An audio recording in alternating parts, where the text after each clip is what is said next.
How much do you know about Bahraini game shows? Absolutely nothing. Perfect. That is audio from Are You at Home, a game show that airs in Bahrain where the audience can win a big cash prize, as long as, and this is important, they're in their home watching while the show airs live. If you win, you get a video call at home from this enthusiastic game show host, and as viewers, you get to watch people get this call, and it's exciting because they're excited, because they won a bunch of money. It's fun. Are You at Home is fun. Are You at Home is broadcast by Bahraini TV, a state-run television network, and the Bahrainian state, a constitutional monarchy overseen by King Hamad bin Isa Al Khalifa, has, like every other state in the world, spent the last 4 months grappling with this global pandemic. Like many governments, in March, Bahrain rolled out their contact tracing app. It's called Be Aware. The nature of and how well a user's data is handled is really, really essential to how secure a contact tracing app is. How we achieve that is this big problem that some of the biggest tech companies in the world are grappling with right now. But if you want a secure contact tracing app, and if you want to know if a contact tracing app is secure, you need to make sure it's taking the right kind of data and storing it in the right way. Which brings us back to Bahrain. In this game show, Are You at Home? عندنا رقم التليفون ولكن من رقم التليفون. Imagine you're sitting at home watching this game show and suddenly you get a call. You've won. You answer the call, you chat with the host, you get a prize, what a day. But persistent in the back of your head is the fact that you did not sign up to take part in Are You at Home. You didn't give anyone your name or phone number or physical location, and yet this program, operated by a state-run television channel, seems to have all of it. And considering the fact that instead of anonymizing your data, you have to use your national ID to sign up for Be Aware, tethering the data the app accesses not just to your device but to your name, we can pretty easily imagine how Are You at Home got all that incredibly private, incredibly privileged information. If you had any question whether your data was secure, not just your location, but all the other private information Be Aware has access to, just know that it was given to a game show. Just know that the Bahrainian state has publicly published this sensitive personal information of suspected COVID-19 cases on the internet, including people's health status, nationality, age, gender, and travel history. You can go read it right now. Just know that if you live in Bahrain and you don't really like this, and you choose to not carry your phone, the government has begun using Bluetooth bracelets to make sure that certain people never get too far away from the machine that's now tracking them. Removing the bracelet is punishable by a very large fine. Contact tracing is a contradiction. On one hand, it's a potentially powerful tool in our arsenal as a society to fight the pandemic. If we're going to keep the gears of our society turning in the delta between outbreak and vaccine, we need a way to accurately track the spread of the virus, to tell people when they've been exposed. We have the technology in our pockets to do this. We should almost certainly be using it. On the flip side, really the only people with the platform to publish these tools in a way that properly integrates them with our healthcare system is the government. And depending where on earth you live, you might not have the ability to keep that government accountable. On the other hand, go ahead and check the permissions on your phone right now and think really hard about what you will give that data up for, if not for this. Amnesty International Security Lab has been investigating contact tracing around the world since April. We started really looking at this in the beginning of end of April probably, and a couple of months then it became obvious this was going to be an issue that was going to be at the forefront of a lot of discussions around COVID-19 in many places. That's Amnesty International Security Director Claudio Guarnieri, aka Nex. And there was a lot of information coming out, as well as a lot of misinformation coming out, or misunderstandings coming out over what these apps were supposed to be doing, what they were actually doing. And so then we decided that it was kind of necessary to spend some more time and look a little bit more in depth into some of these, and then started kind of picking apart some of the ones that we immediately found to be a little bit more concerning. The Amnesty International Security Lab has been investigating and publishing findings on contact tracing apps in Kuwait, Qatar, Norway, and relevantly, Bahrain. Those that were either imposed as mandatory, for instance, which is something that we are advocating against, or that quite openly advertised access to potentially sensitive data. We wanted to understand the contradictions at the heart of contact tracing.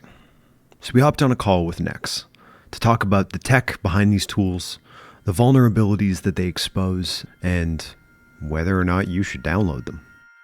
Here on Hacked.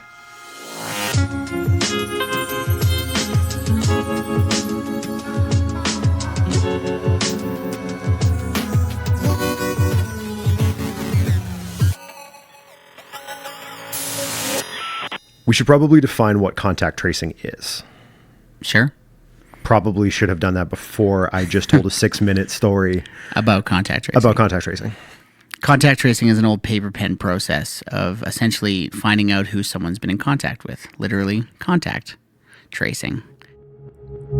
Digital contact tracing, at least, is an attempt at digitizing that process of establishing contact between people who have been potentially exposed to the virus. So in epidemiology, contact tracing, from a human perspective, is a very well-established practice. So if you come down with, a virus or something else, or, any other reason why they need to know who you've been in contact with recently, somebody comes and asks you a long list of questions. What have you done? What did you do these days? Where were you? Who did you see? Did you talk to anybody, et cetera, et cetera? And they figure out kind of what your physical life, social network has been, for trying to trace who you've been in contact with, because they need to be in touch with those people. Contact tracing apps look to do digitally what healthcare workers have been doing manually since at least the late 1800s, when public health officials would manually track the spread of smallpox from one household to another. The problem with it, though, that came apparent with COVID-19 was kind of the scale, obviously, of the pandemic and the burden that this all put on health authorities. It kind of brought the argument that this needed to be streamlined and digitized in order to relieve the health workers from doing this as well, given the scale of this problem and the wide distribution of the infections that were happening. How do you digitally track who has been in contact with who? Because who someone has contacted is different than where they've physically been. There's been few different kind of approaches or proposals on how to do that. Leveraging different types of data. You have seen early on proposal to collect records from cell towers, for instance. So that eventually was sort of abandoned because it was obvious that it was not accurate enough, and then it moved on to other possibilities. So there's been attempts at or proposals to look at doing contact tracing using GPS tracking, and some countries actually ended up doing so. Say you're a health authority trying to use smartphones to track who has had contact with who. You can't have contact unless you're in the same physical location, so your first instinct is going to be to track people's physical location. The trouble is, cell phone towers are inaccurate. And if GPS works, you're now monitoring the physical location of your entire populace, not just when they potentially come in contact with the disease, but like all of the time. And people hate being tracked all of the time, which is when Singapore shows up.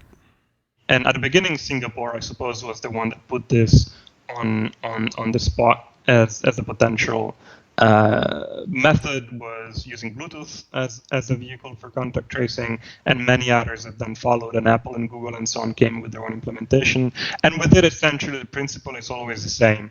Authorities need to be able to establish reconstruct with whom other people that have been found infected have been in contact in the period of incubation of the virus. But regardless of which method a country ultimately decides to use, all of these approaches are really trying to do the same basic thing. And so that all of these try to solve this problem. All of these different attempts try to solve this problem of how do you digitize human contact? How do you create a virtual record, an electronic record that represents as accurately as possible human contact, which it turns out is not a trivial thing to do. But we're seeing now kind of a trend towards somewhat of a standardization around using Bluetooth as a primary tactic, let's say. Before we dig deeper into this, what do you think about that tactic? What do you think about that trade-off? Yeah, in the discussions about Bluetooth and GPS and all the rest of this stuff, I think there's 86% of North Americans, and I'll speak about North America because that's where we live, have smartphones. So there's a bunch of other people out there that A, don't have phones, B, don't have smartphones, C, might not have devices with Bluetooth. So there would be a bunch of people left out of that equation, even if we were to go GPS. But Bluetooth is way more fallible than a GPS solution. So it's at what point and at what error do we just not trust the system? I'll tell you, from a lifetime in tech, garbage in, garbage out.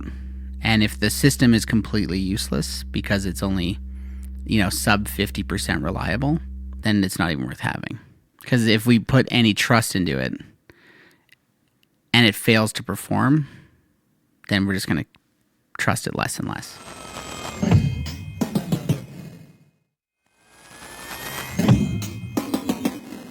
This is not the first time that people have had to figure out the balance between security and autonomy in a big, fat rush.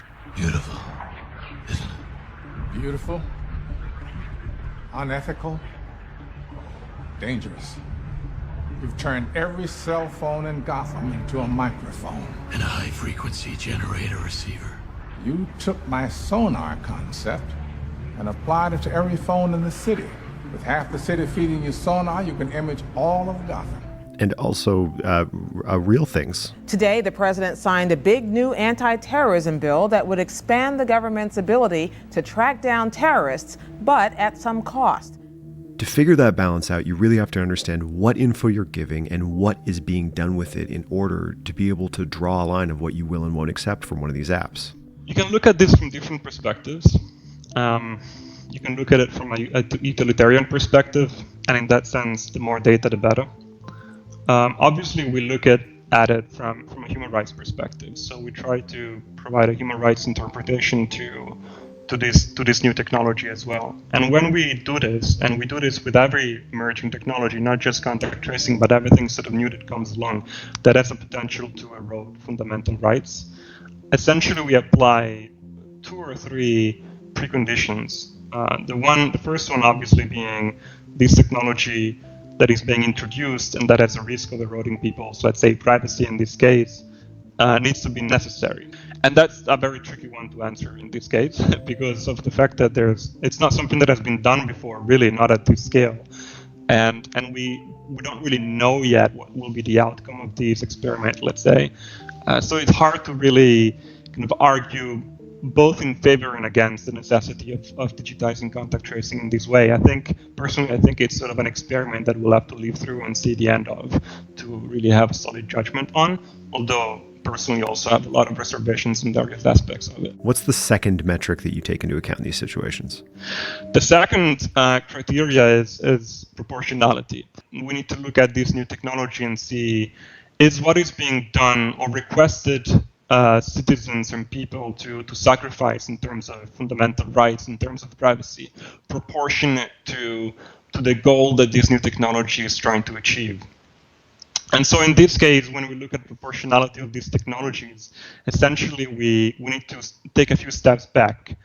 So if a technology has been proposed and a contact tracing approach has been proposed that has characteristics that by default are more respecting and preserving of people's rights, so people's right to privacy, and still serve that purpose of, provide a functioning model to serve that original goal that has been proven necessary, that for us, that's already an initial step that needs to be at least explored and taken before moving on to more invasive measures and more kind of models that would even further erode people's right to privacy? I think that is the good question, because it's like, where is the trade-off that we're comfortable with? Are we comfortable trading off our personal privacy for a more of a community result? We all sacrifice our personal anonymity. We sacrifice, privacy. We sacrifice lots of things, but we do that for the collective good. We've just come through a period where we've all sacrificed a lot for the collective good. And this just begs the question of, when do we stop sacrificing? And who do we trust with our sacrifices? Then there's the next question of what happens to this data.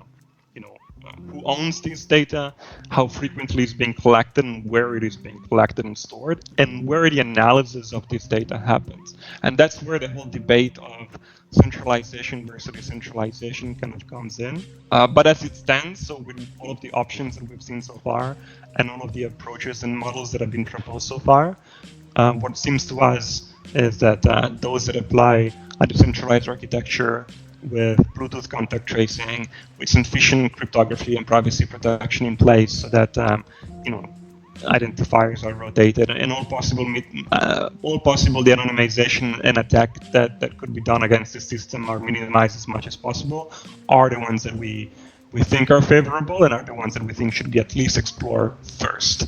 And there needs to be a consensus of whether this is sufficient or not for the purposes of this pandemic. Paint me a picture of what, I guess, the most secure, the most private versions of one of these apps would look like. Take me through how this decentralized Bluetooth-based version of this works. Yeah, let's take, for example, the case of an app that does contact tracing using Bluetooth. That is the case in most Western countries at this point, and in others as well. So the basic functioning here is, you have the app installed, I have the app installed, it's running in the background continuously, and the app essentially are constantly transmitting messages in the ether, let's say, with my own identifier in it. It's, let's say, a computed string of some sort that uniquely identifies my device. Your device does the same, so your app does the same. And when we meet, or when we share a space, let's say, I don't know, in the line at the supermarket, or because we get a coffee or something, our two phones, the apps are exchanging these identifiers with each other. So they can mark a record in an internal database of the app. Who I have seen, which identifiers of other users have I seen in my proximity, and the proximity with Bluetooth tends to be between, at maximum 10 to 20 meters distance. Then the signal sort of loses out, so you don't see any other people around you, and that's why it's sort of being favored for this particular tracking, because technically you only want to have records of people that are very close to you, and so in this case this is sufficient for this measurement. And so these records then are stored, and in your app's internal database, let's say, you will have a record of all of the identifiers that you have seen in your proximity at what day and what time. Which brings us to decentralized storage, where all that data is not being uploaded to any central location. It's typically kept on the device. So the app does not transmit anything to any central location. The only circumstance where data is uploaded is when someone is being found as positive with COVID-19. And even if, you could argue, well, it's fine. I trust the health authorities to use this and to not abuse access to this data, and to not use it for any other purpose than COVID-19. And that obviously is a lot of assumptions that you're making, because we can't really know in advance. Is law enforcement going to request access to this data for other purposes? For instance, for law enforcement uses, or for immigration control, or for God knows what else.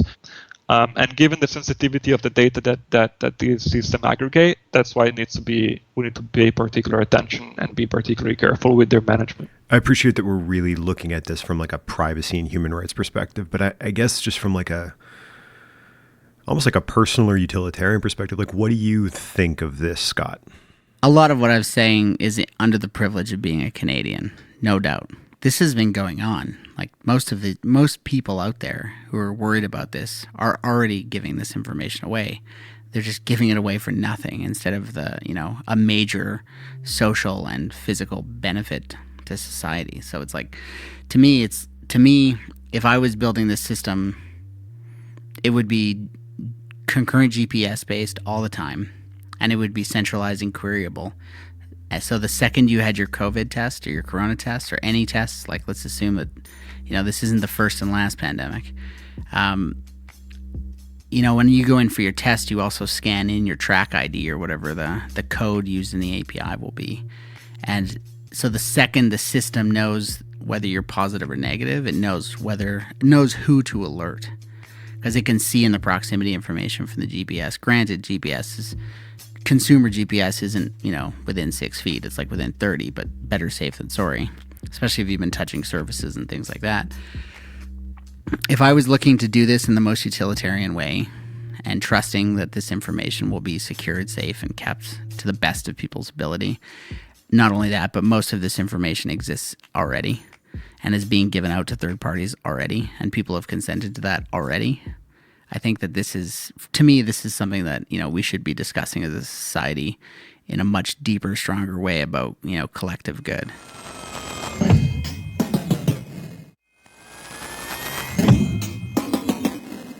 I guess I'm curious, can you sort of tell me a little bit about your findings in regard to this handful of countries whose apps really raise privacy and security alarms for you?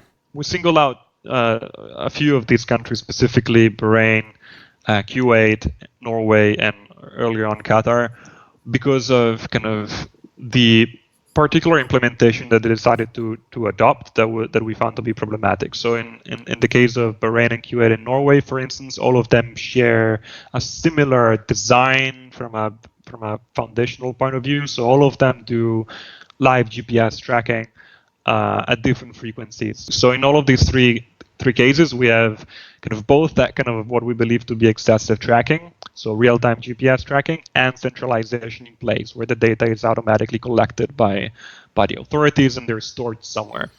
The issue that we found with Qatar that made it particularly worrisome was, one, the app was being mandatory at the end of Ramadan. And what we noticed is, on top of just doing this Bluetooth contact tracing, this app also, upon registration, and they required a phone number as well as your Qatari national ID to register an account with. Then the app would also display in the main view a QR code, a colored QR code that is then being used by authorities at checkpoints and by police patrols and so on, in order to check if you indeed have the app installed, but also to check your health status and see if you're supposed to be in quarantine or not. And we found an issue with the way that the app were downloading this QR code that would allow anybody with a sufficient technical know-how to essentially download a QR code for anybody in the country they had the app installed. So you could essentially crawl out all of these millions of QR codes that would not only tell you the health status of a particular individual, but also their names in English and Arabic. They would tell you their designated confinement location and GPS coordinates, so supposedly their home, the location of their home addresses, as well as other details such as if they are being treated in isolation, the name of the medical facility, and so on. And so that was kind of particularly worrisome. That's why we disclosed it early on, because we got in contact with the health authorities in Qatar and tried to get it resolved as quickly as possible. And to their credit, they did. They minimized the data exposure pretty quickly and eventually released an update to the app. But it was a perfect example of, this is what can happen if these apps are rolled out too quickly without the proper kind of considerations in place over what happens to this data that is being suddenly centralized, especially this level of detail and with this amount of sensitive information about individuals, not just their names, but also their health status and so on and so on. Do you think these are mostly mistakes, or do you think there are bad faith actors? It's hard to tell. Broadly speaking, I start with the presumption that health authorities that are involved in building these tools do it in good faith and under a lot of pressure. I think others have used it as a mean to,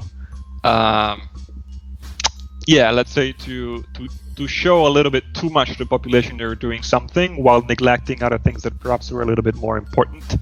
Let's say, we have some circumstances in countries that are put this issue of these contact tracing apps at the front of the agenda, while they were still not investing sufficient efforts in providing kind of access to testing to people. Right. So should I download it? Like, I guess, sort of finalish question, like, is it worth it? Because I think I sort of get the equation, that this is a balance of necessity and proportionality. But, like, I want to stay secure, but I want to help however I can. So do I download one of these apps? How do I make that decision? That's a very good question. This is a question that I was asked as well in other occasions, especially in countries where, for instance, we highlighted issues and where we found concerns. And I've been asked, would you install it, or would you tell people to install it or uninstall it? And it's not something that I feel really comfortable answering, because ultimately it's really a kind of a personal analysis that one needs to make. So the main requirement here, though, is that analysis and that decision firstly has to be free and voluntary. And so the point where it's mandatory already, we're in the wrong, because then it is not really a free choice. Then at that point, the second problem is, do you actually know well enough about what the app is doing and what happens to the data that is being collected? And in many cases, we've seen that is not necessarily the case. So to me, and this is me being, Scott, the InfoSec guy, who was, freedom of whatever, like, has been around this space forever.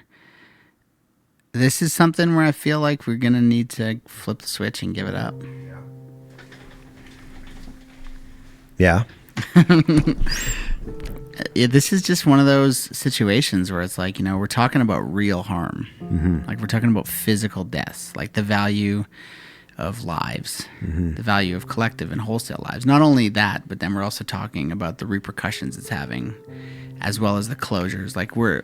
Not only do we have physical harm, we have economic harm, which is going to cause more social harm, which is going to cause more, everything, crime, et cetera, et cetera. Like, this is a cascading waterfall that no one wants to be a part of. And collectively, as a society, we're going to have to just deal with it. Mm-hmm. And for me, this is just me personally. Like, I would want this solution to be the best that it can.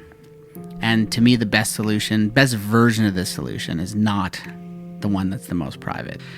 And that's sad to say, but it's true. It's like, we have to make some trade-offs between, collective health and personal rights. And it's like we make those trade-offs every day. And I think society's trying to find a new balance with what's going on. And this is, oddly, another piece to that balancing act. Ultimately, I don't think the answer to COVID-19 is a technological one. But, we have to at least explore this option and see if it can play a role. But it can only play a role insofar as there's a coherent and well-executed healthcare plan that takes into account all of the different avenues of response to this pandemic, and takes into account not just building a gadget that people will get behind, but providing access to healthcare, providing access to testing facilities, providing all of these different services and response measures that are more necessary than probably just the app itself. But we'll have to see. We'll have to live through and see the end of it, I feel. What a nice, straightforward, easy, simple, fun story to take your mind off a complicated world we just told. Big thanks to Nex for joining me. It was a complicated topic, but it was a really fun conversation to get to have. And I hope it was informative or interesting to listen to. If you want to support the show, subscribe, comment, 5 stars, tell people, and check us out. Patreon.com/hackedpodcast. Stay safe out there, and we're going to catch you on the next one.